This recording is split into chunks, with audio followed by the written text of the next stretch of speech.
What's up, y'all? Y'all know what it is. Welcome back to the Onyx Report's daily Black Masculinist news feed.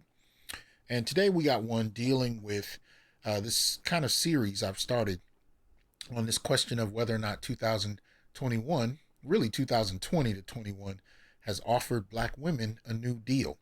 And I'm very specific about black women because in many ways it seems that black men have been ignored.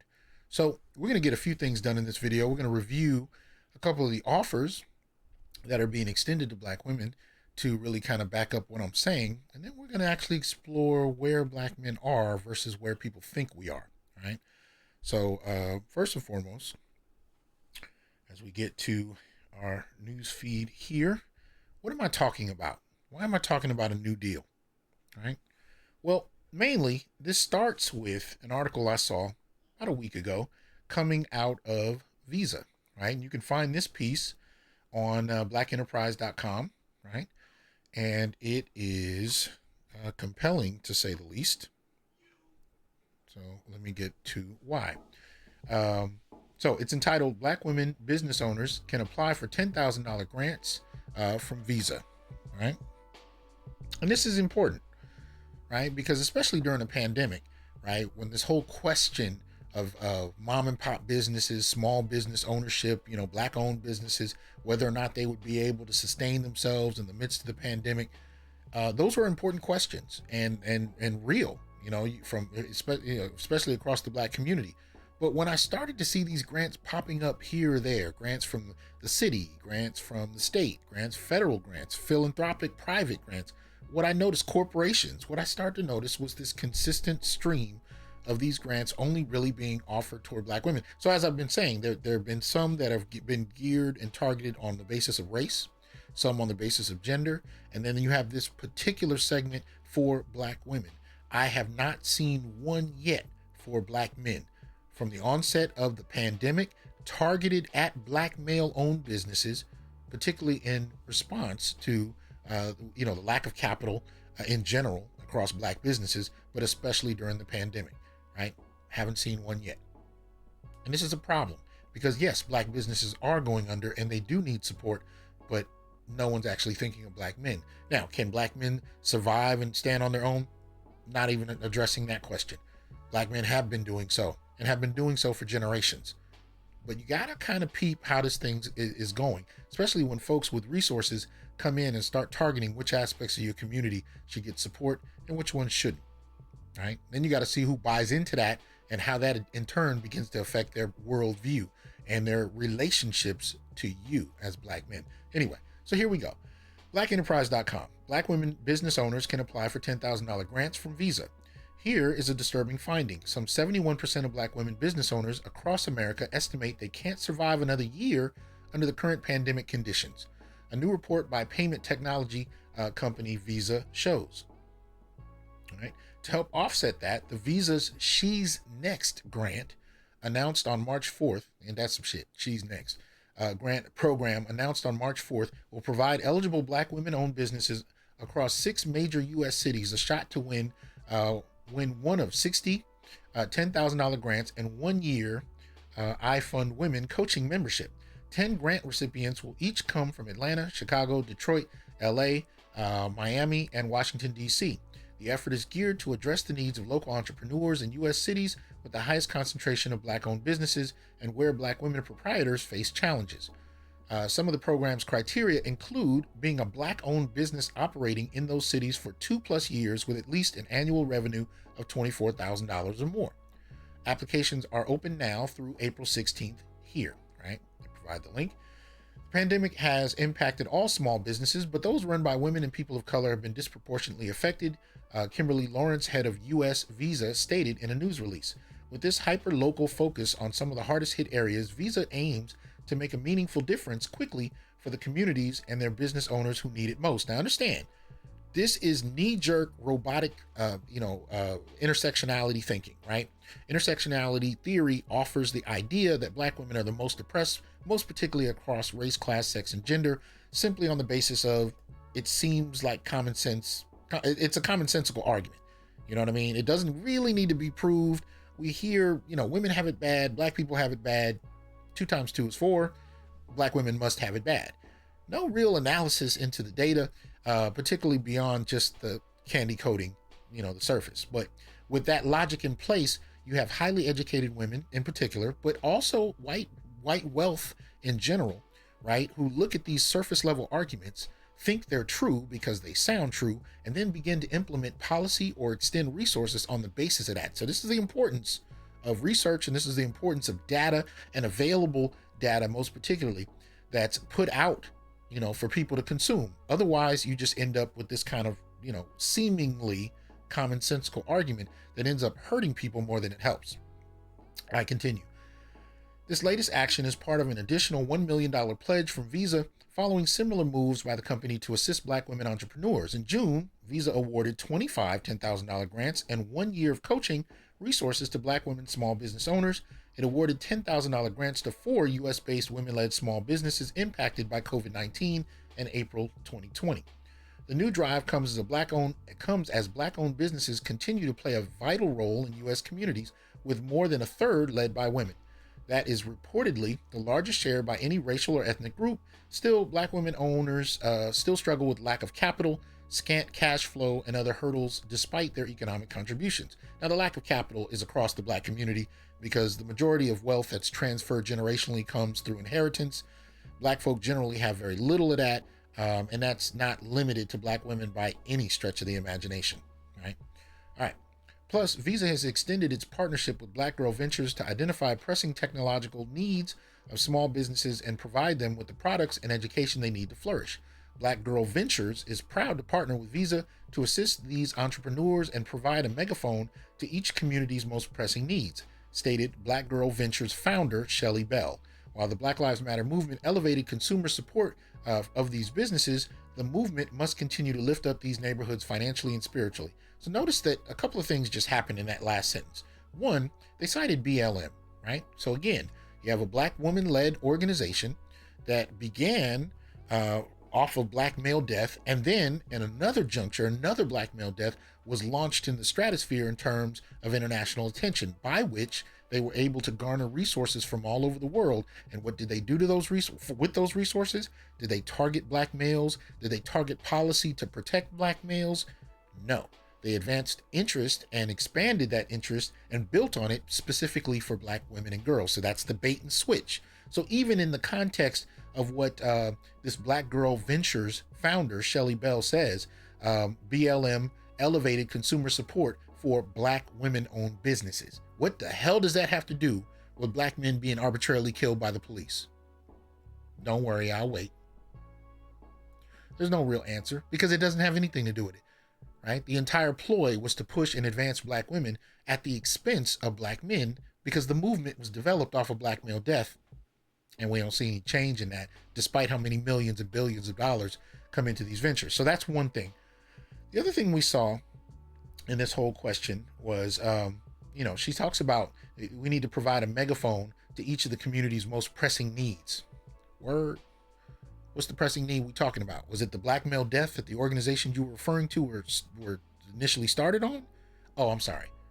Right. The most pressing needs was to make sure that the most highly enrolled demographic in the country in regard to higher education, that they are able to get resources at the expense of the issues that we were really talking about. Okay. So that's one of the things we kind of saw happen there in that last sentence, right? This question of what the Black community's most pressing needs were, and this push by BLM to elevate Black women-owned businesses, right? And then it says the movement must continue to lift up these neighborhoods financially and spiritually. Right. No other way to do that. Okay. Interesting. All right. Well, I guess we can go with that. So that was Visa. What else are we looking at? There's a couple more. All right. I'll call your attention to. All right. All right, so this one I'm going to actually share. You know what? Actually, there's two of them here. All right.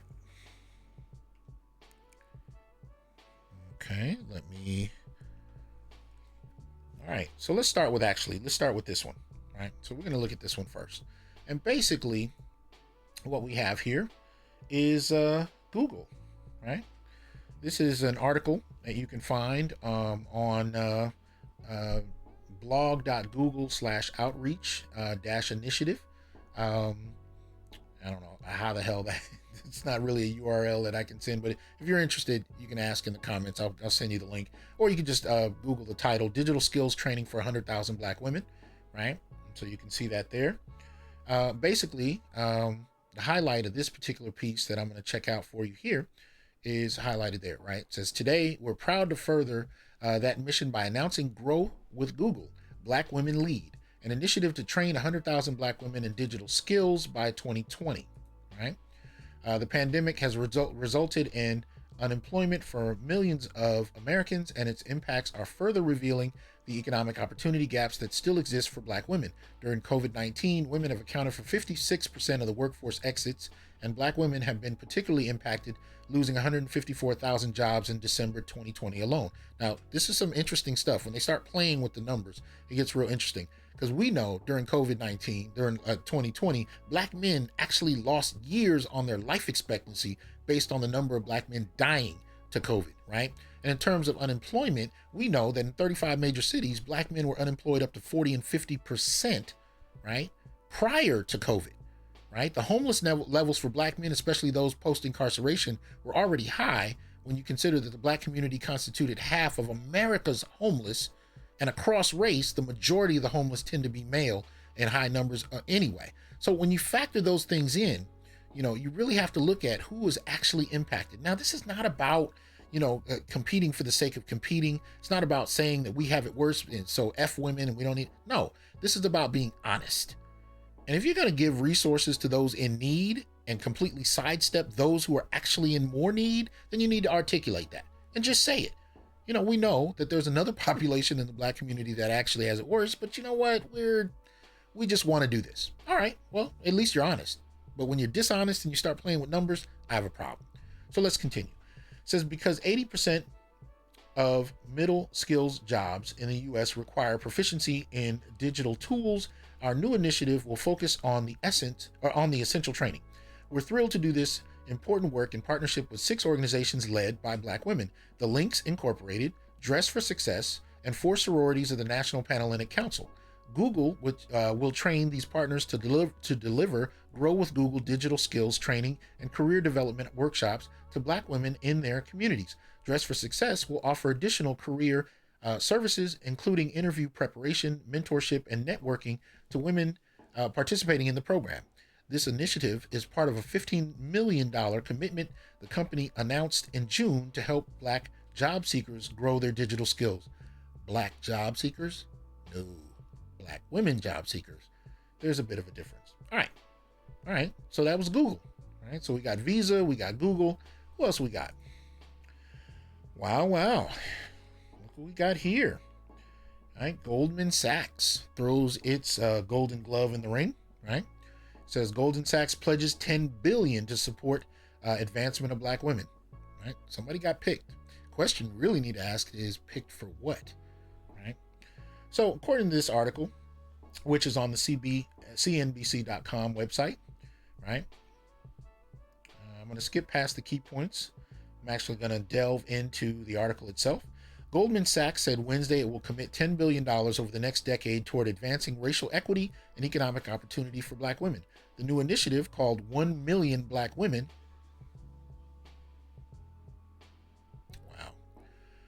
will focus on areas such as access to capital, job creation, financial health, and workforce advancement. Goldman said the effort is the largest announcement of its kind in size and scope. I am more than sure it is. Goldman is partnering with Black women-led organizations to better understand the barriers Black women face.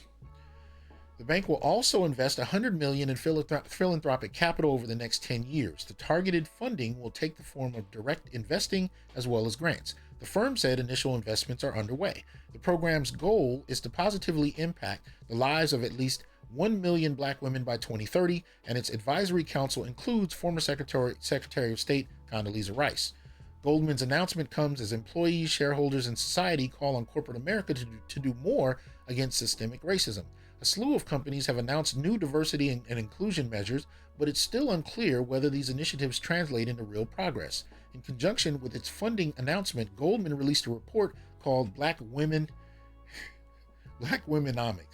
seeking to quantify the gender and racial biases that black women have faced and continue to face. Now, this is where they will sidestep black male studies scholars in order to highlight a very narrow perspective and a very cherry picked notion of which data to look at that propagates this idea that intersectionality holds true on an empirical level, which for the most part is false. Anyway, so like countless studies before, the findings show racial inequality is not just a social issue, but an economic one as well. The research found that black women are paid 35% less than white men. Reducing this gap could create between 1.2 million and 1.7 million jobs in the US and increase GDP as much as $450 billion annually. Notice how they didn't compare. Well, we'll get to that. All right. Man, progress in closing the wage gap has stalled. The wage gap between black and white women stands at 15%, up from 5% in the early 1980s. Differences were attributed back then to education, occupation, and industries. While these factors are still relevant, harder to measure barriers such as differences in career opportunities play a large part. Come on. There we go. All right. Largely because of lower earnings and limited access to capital, black Americans are much less likely to own high return assets than white individuals, including homes, stocks, and especially their own businesses. The report stated, finding that the median black household owns almost 90% less wealth than the median white household. The coronavirus pandemic has exacerbated the challenges black women face.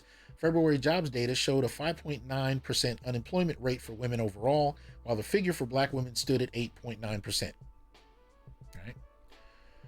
Now, you remember, I just pointed out to you how, for black men, we're talking about 40 to 50% unemployment in 35 major cities. But now, and that's the key point to this particular article, right? You notice nothing in here was actually, identified toward black men. They didn't compare black men and black women at all. And why is that important? Because usually when you see data or you see articles presented about white women, they compare them to white men, right? But they don't do that when it comes to black America, because they know that for black women, it's a much higher, black women's income in relation to black men is much different than white women's income in relation to white men. Even though we all know in terms of the gaps between the two, and the article tried to allude to this while dismissing it at the same time, but it still holds true in 2021. It has much more to do with occupations chosen and hours worked that designate this difference in wage. But in the black community, even that gulf is much smaller, mainly because of education. Education affording women with white-collar jobs that tend to pay more on the basis of degrees achieved. And we know, based on data that I presented in my own show, the Onyx Report, that when it comes to education, from 1976 to 2019, what we've seen is that black men have about nearly, almost to the number, 50% of the degrees black women have since 1976, right? Why is that?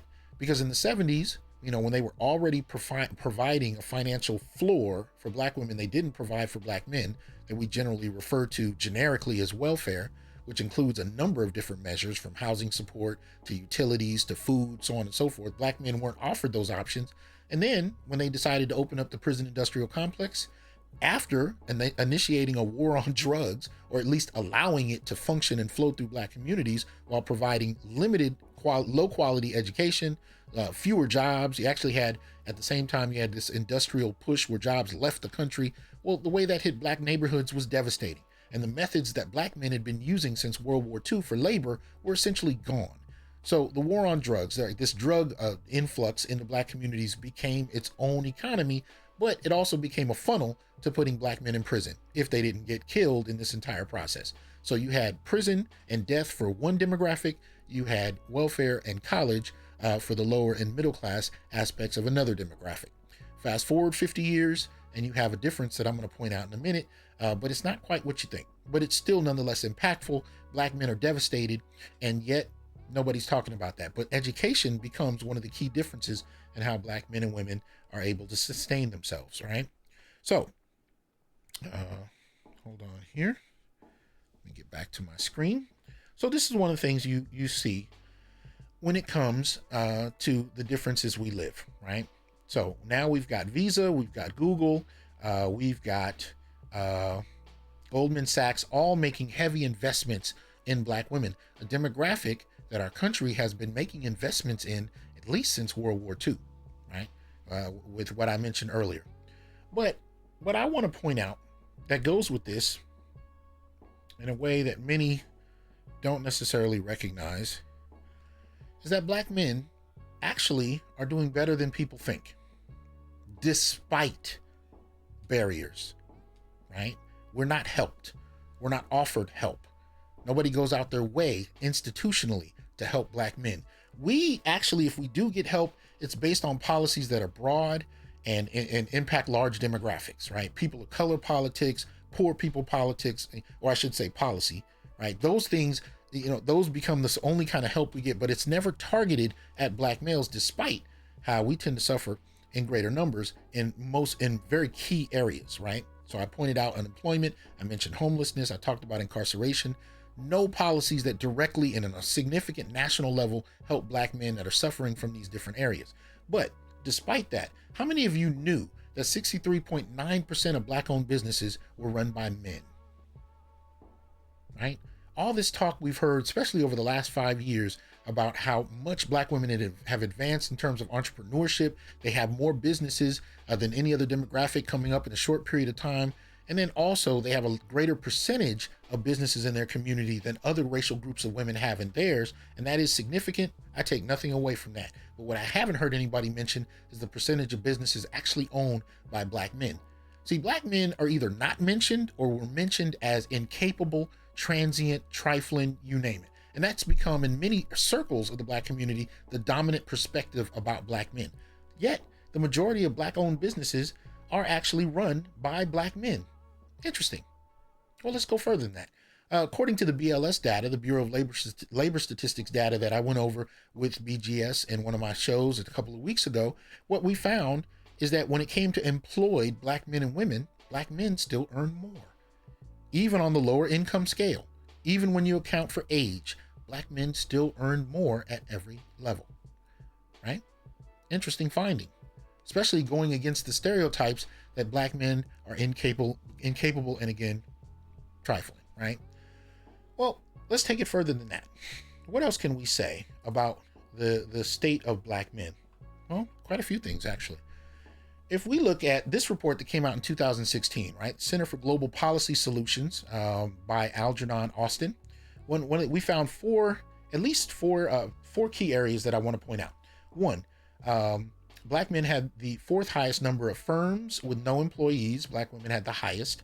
Black men lost the most number of firms in the labor market between 2007 and 2012, yet had the second highest positive change growth in average annual sales, and 4, paid their employees the highest salaries for those that had employees. Now, what does all that mean? Well, let's actually look at it. Table 4, right? Report I'm talking about. Average annual pay per employee, for firms with employees by race and or Hispanic ethnicity and gender, 2007-2012. What do we find, right? The only group to have a positive percentage change in terms of average annual pay per employee were groups that were companies led by Black men, right? They had a 1.2% increase in change. Everyone else had a negative change, right? Right? Black men are paying their employees and increasing that pay. Let's look at figure A. Share of firms with and without employees by race or Hispanic ethnicity and gender, 2012. So in the dark orange, you have percentage of firms without employees, right? Percentage of firms without employees. In the light orange, you have percentage of firms with employees. So for Black women-owned companies, 97.5% were without employees. Some have argued it actually went up to 99%. For Black men, what do we see? 94%, right? Not great, but at the end of the day, you still have a slightly greater percentage of Black male-owned businesses that not only pay their employees more, but actually have employees, right? Now, not significant when you compare it across the board, across race, but what I do find significant is that based on the stereotypes that black men have to navigate, goes against what we think. Okay. I think it stayed there. All right. Next up, figure C, right? Percentage change in the number of firms and in the labor force by race or Hispanic ethnicity and gender, right? And what do we find? Well, the dark orange is percentage change in number of firms. The light orange is percentage change in the labor force, right? And what we see, right? If you look all the way to the right, you see this little category for black men, right? So percentage change in number of firms, they actually went down. Percentage change in the labor force, they actually went up. Okay.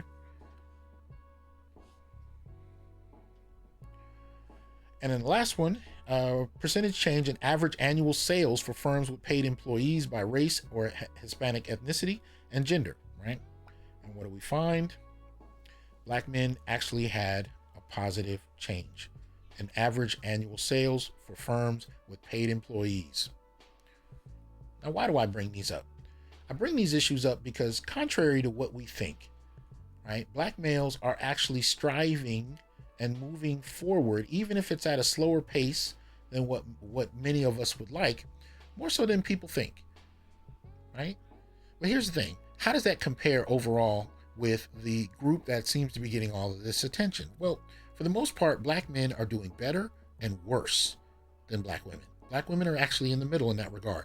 And the black men that are doing better despite the absence of degrees, despite incarceration, despite low levels of employment, despite that much of our base in terms of being able to generate some amount of wealth to hand down was eliminated, especially if you talk about the late 1970s and the shift in industrial options, right? Industrial jobs. Despite all of these things, the population of employed black men that are doing better than black women is significantly high. We even have more black men making six figures than black women, but we also have a large population or significant sized population of black men who have experienced incarceration, who've experienced unemployment rampant, who've experienced all these issues that have kept them barred. So overall, black men are doing worse and better at the same time.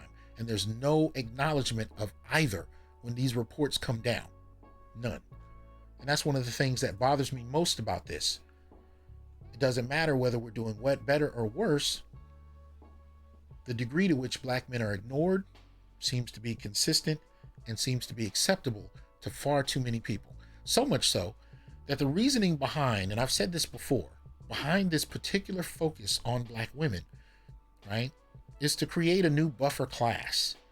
A new buffer class that can be used at least symbolically to say, look, there's no more racism.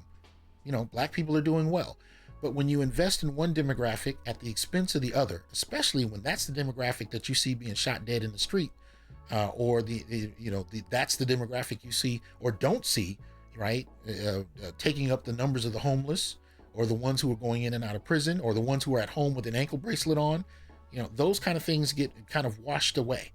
And when you advance this kind of policy on any level for about 5 decades, what you end up doing is splitting that community in half, right? In half. Because for one group, things come easier. Opportunities are abound. And they no longer understand why you're not able to thrive the way they are.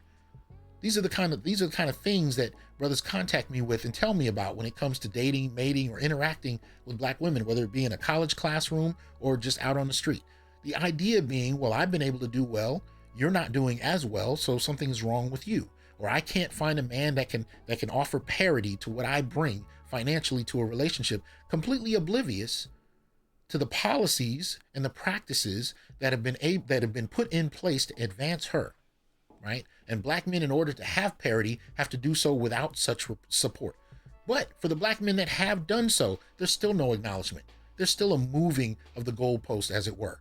Because now it's not a matter of whether or not there are actually employed black men that are doing better than the average black woman. Then the question becomes, why aren't you 6 figures? Why aren't you making what I imagine you're supposed to be making? And if you are making 6 figures, then it becomes, well, why aren't you over 6 feet tall? Why don't you have 6-pack abs? Why don't you, all of these different dynamics that move the goalposts. But at the end of the day, what am I really saying? What I'm saying is, between media and between opportunities that black women have been given really right after World War II, but particularly through the 60s and 70s to now, versus the opportunities black men haven't been given, what we've seen is a vast difference in the expectations and the ideas about what it means to thrive in America that one group, black women, have been able to enjoy on a certain level at the expense of understanding their own men. And men see these differences, but when we speak on it, we're not really hurt. So, brothers, I want to tell you to continue to push through, keep your head up, do what you have to do to take care of you and yours, and only deal with somebody who's actually willing to see you for who you are and not on who she thinks you should be, based on a fantasy narrative that even she doesn't live up to. All right? Peace.